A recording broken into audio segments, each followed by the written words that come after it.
अझै यो छोटो रहेछ नदीमा लगेर चलाउने लास अगाडि हुन्छ कि पछाडि यो पछाडि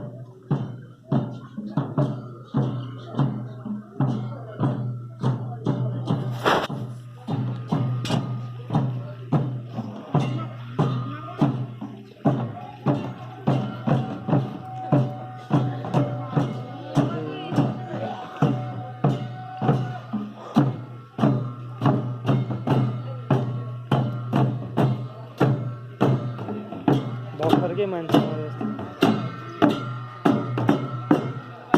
सानो मान्छे नै हो क्या